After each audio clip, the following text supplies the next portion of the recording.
Aslam Alikum everyone, I hope you're doing well.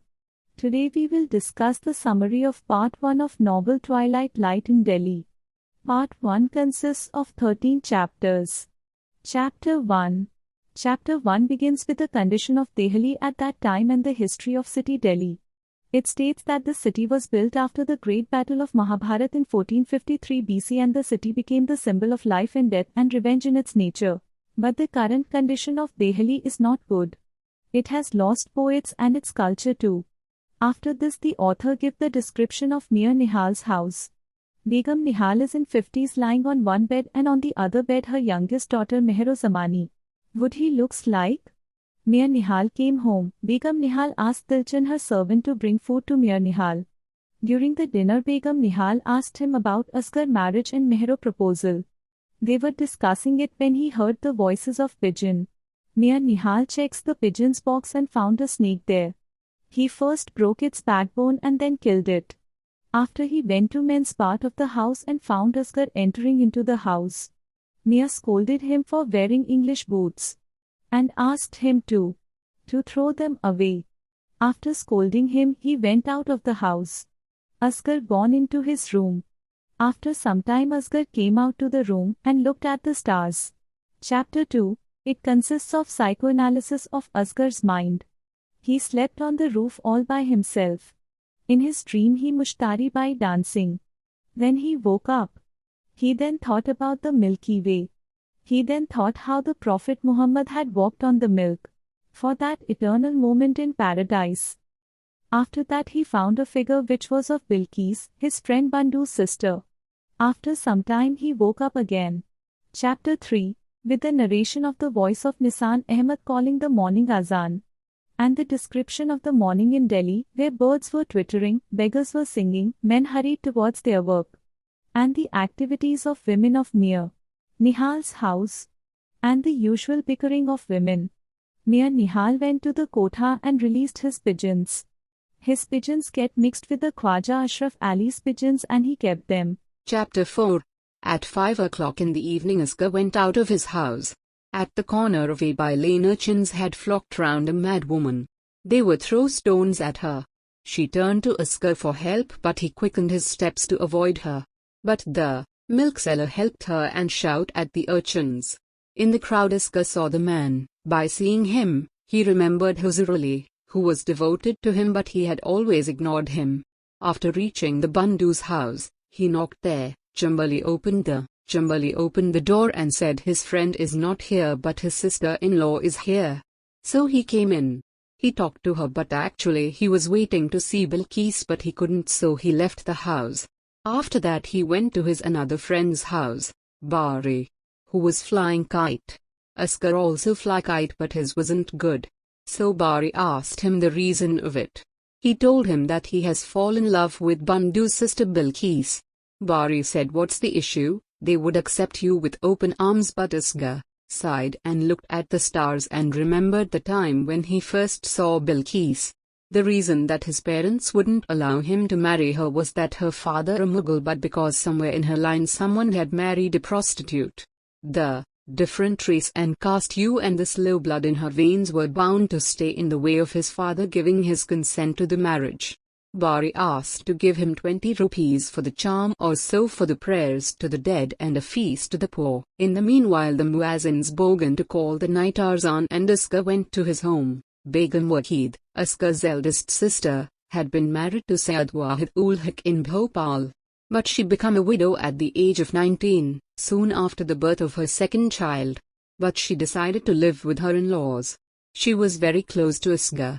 So at the time of distress he wrote a letter to her to show his anxiety. She wrote a letter back about her arrival which brought eminence happy to Mir Nihal's family. Ghafoor was Mir Nihal's servant. Mir Nihal and Begum Nihal, two eldest sons, were in government service and lived far away but came to meet them at least 2 or 3 times in the year. Mir Nihal flew pigeons in the mornings, then went out to work. He had a share in a shop of lace dealers. He had some property, and some houses in Delhi, but his growing, he had had 9 children, but 2 daughters and 2 sons had died had necessitated some kind of business to increase his income. He was fond of collecting old china and he had devoted some time to alchemy and medicine. But most of his time was now spent at the shop, from 10 till 4. He had told everyone that he went to see his friend Nawab Puttar, but in reality he went to his mistress, Bibbanjan.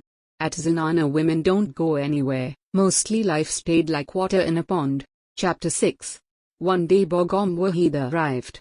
All were very happy to receive her.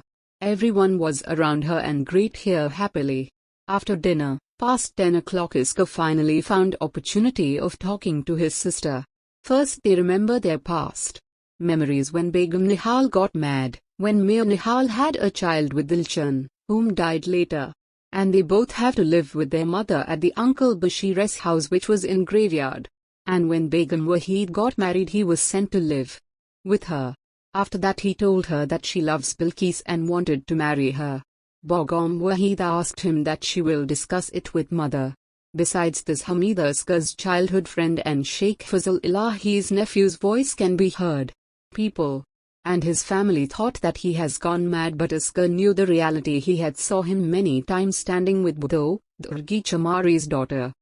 But she was not a good girl. Due to this, Iska thought that might be the reason of Hamida madness. Chapter 7.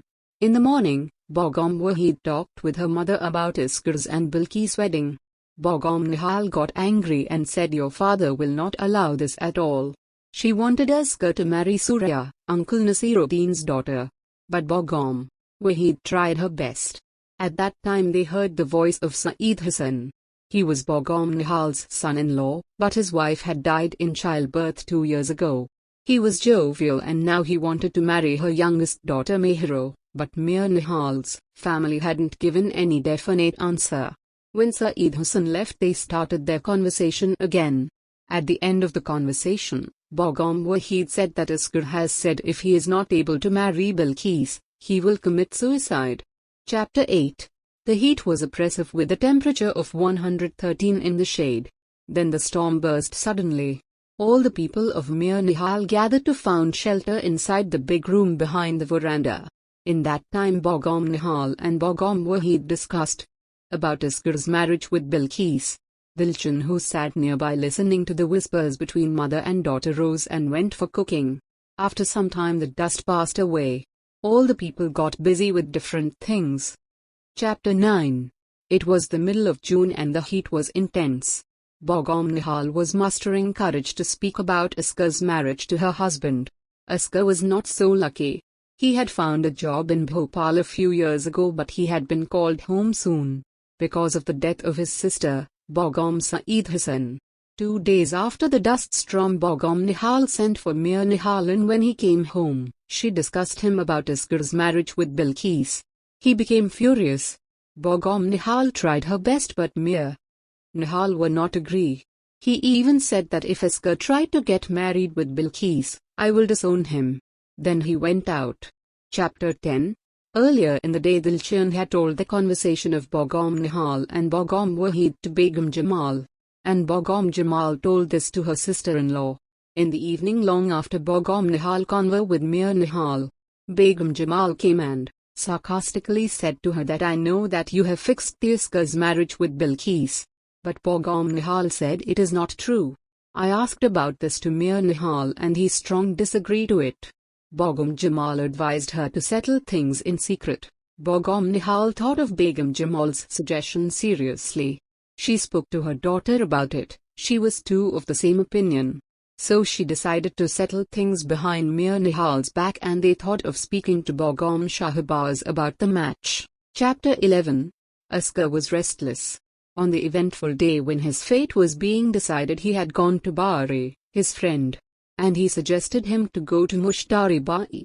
They went through the Chauri Bazaar. As they turned into the dark alley lighted only by the moon where Mushtari Bai lived, for she was one of the cultured dancing girls and did not live in the quarter of the common horse. She was a beautiful woman, young and tall. She sung for them. But Iska was in his own thoughts. She asked about Iska's bad mood. Bari told her that he has fallen in love. That made Mushtari Bai sad, but so to her good acting skills, she was successful in hiding it. After that Asghar went out from there but Bari stayed there. Chapter 12. When Asghar entered the house, everyone was sleeping except Begum Wahid. She told Asghar that their mother will ask Bilqis' proposal from Begum Shahbaz. That made Asghar happy. Begum Nihal went to see Begum Shahbaz and spoke about the proposal. She was agreed. They both then decided to have a Milad read, which was begin by Asghar with a recitation from Quran.